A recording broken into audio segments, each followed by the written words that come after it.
Time now for sports on 104.7 The Cave. Here's Ned Reynolds.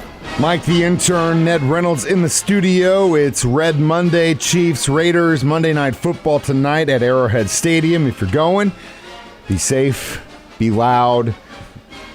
You know what's at stake. It's Raiders week. Chiefs relatively healthy going into this game tonight, though, aren't they? They have been blessed the entire season. They have had no really serious injuries. There are three guys who are questionable tonight. Mike Dana, Trey Smith, Juju Smith-Schuster, and Harrison Butker is out, but he's been out the entire season, or at least from the opening kickoff anyway. But over and above all that, the Chiefs are a 7.5-point favorite. They should prevail. They're a better team than the Las Vegas Raiders. And, hey, it's Raiders-Chiefs, and that's always a hard-hitting, tough football game. But you have Andy Reid with a variety of offensive moves that are going to be made, and we've seen that with the Chiefs.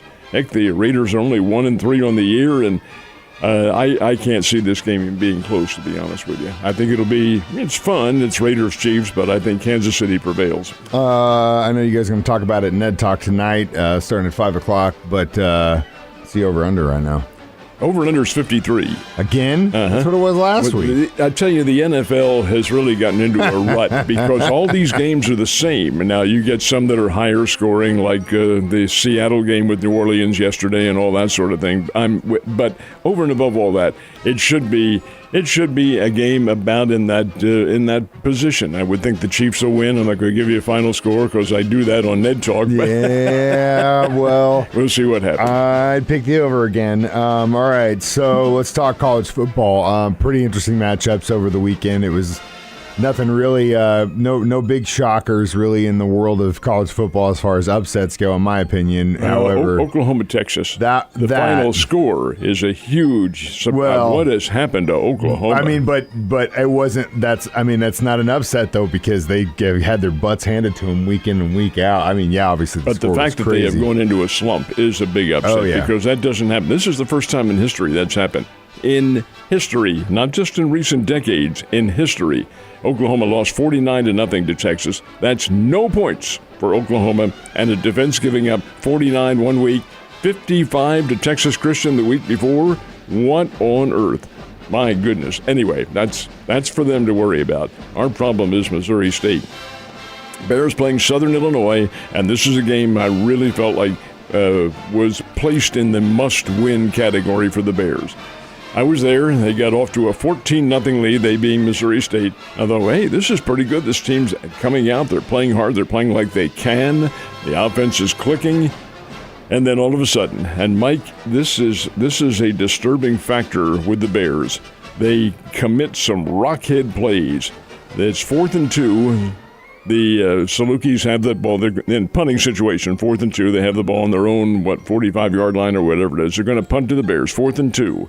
That kid comes back into punt formation, kicks the ball, and one of the Bears runs into him. All right, it's a 5-yard penalty. It's not a 15, but 5 was more than enough. First down. All right, Southern Illinois takes the ball down and capitalizes on that.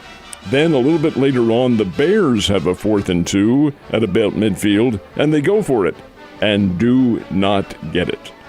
Southern Illinois takes over, scores at halftime. SIU has the lead, 17-14. And SIU at one point is ahead 38-14 in the second half, late in the game. Now, you put the math together and you figure out that SIU has outscored the Bears 38-0 at one point. Final score is 38-21.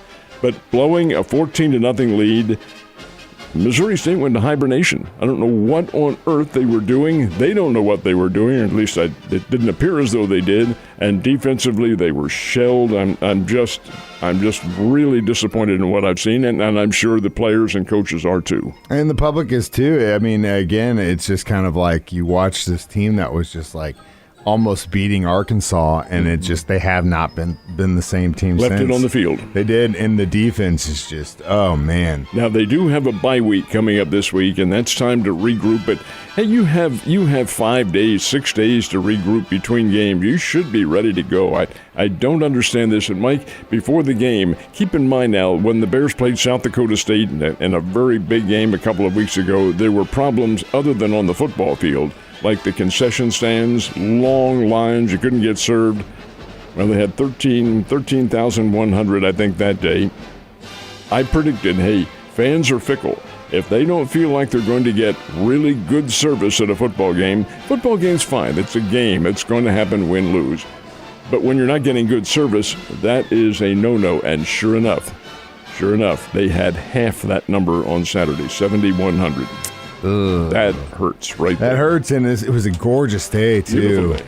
My excuse is I was watching a 2-year-old running around my house in my backyard and trying to clean the house at the same time. So that was my excuse. But I did watch it, and I was also disappointed.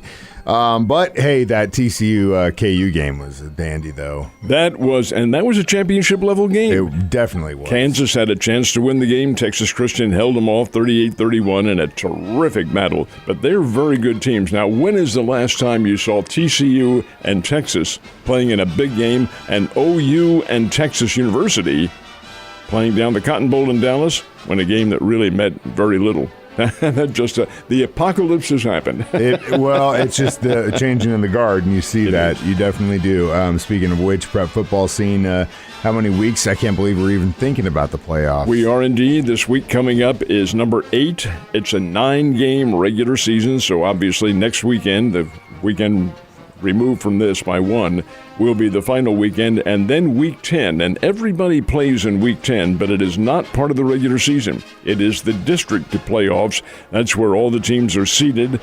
Now, not all the teams play because the top-seeded teams get a bye that week.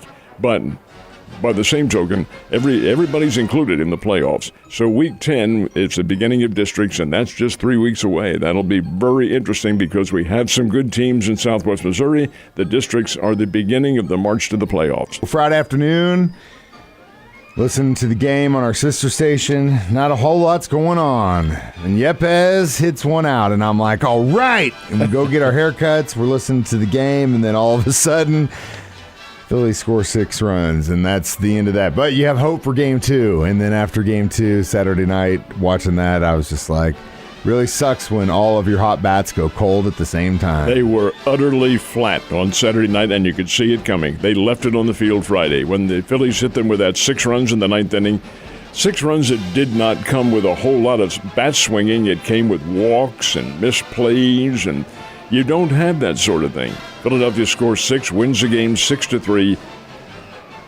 This was so disturbing because when they came out and played Saturday night, here's Aaron Nola, who's an All-America at LSU, and he's a fine pitcher for the Phillies. Had 235 strikeouts this year. This guy can be a beast on the hill, and he was. He had the Cardinals completely blanked. Then when you get a home run from your big gun, that really makes a big difference. Phillies had a 2-0 lead. 9th inning, here come the Cardinals at bat. And yes, the first 2 guys are out, but they get a base hit. They get another base hit, a clutch hit from Yachty, and runners on first and third with 2 outs, and you have coming up to bat your big guns. You have Paul Goldschmidt and Nolan Arenado coming to bat. Okay, surely you're going to get a hit out of one of these guys, and they both go down striking out. Now, that is baseball. Those things happen. But all you do is put a ball in play. And didn't do that, and then Tommy Edman makes the final out. But you talk about a disappointment and a flat team, and that crowd was very subdued at the very end, and then seeing Yachty and Albert leaving the field for the last time. Hey, this was not a dominant performance by St. Louis, and I know they're very down. They have a long winter ahead of them. They do, but at the end of the day, it was a magical season, and as a fan, what I've always said is give me a season to root for, and they did that. And at the end of the day, don't hang your hats up too low or whatever. Keep wearing them, and be back next year, and it is a change in the guard. We got some great talent coming up through the system right now. There is going to be a big difference, though, Mike. Very big difference. Yes, there's new talent on the team, and the talent always comes in very hyped, a.k.a. the Missouri State Bears came in very hyped. They have, all right, that's another story. The Cardinals have some good talent, and we've seen that talent down here. But there is a big difference next year. First of all, you don't have the leadership of a Yachty nor an Albert. Now, whether or not Adam Wainwright returns, that's problematic. I think we'll find that out rather shortly. The pitching staff does need to be reworked, as does the team chemistry. Here's the big difference. This year, the Cardinals, and this is not to say that it wasn't deserved, but the Cardinals won over 90 games. 93, I think, was their final regular season. They're playing, Mike, in the weakest division in all of baseball. You've got Cincinnati, Pittsburgh, Chicago Cubs in there. These are all really mediocre teams, and the Cardinals feasted on them. That won't be the case next year. No, the Cardinals aren't changing division. The schedule is changing to where instead of 20 games against those teams, you're only going to play between 12 and 13. That's because every team is playing everybody else. The Cardinals will play all 29 other teams. Well, you're going to be reduced from the division that you've been in. You feasted in that division. We talked about this when the playoffs began. Even though the Cardinals had the Division I, they're going to be playing a lot stronger teams.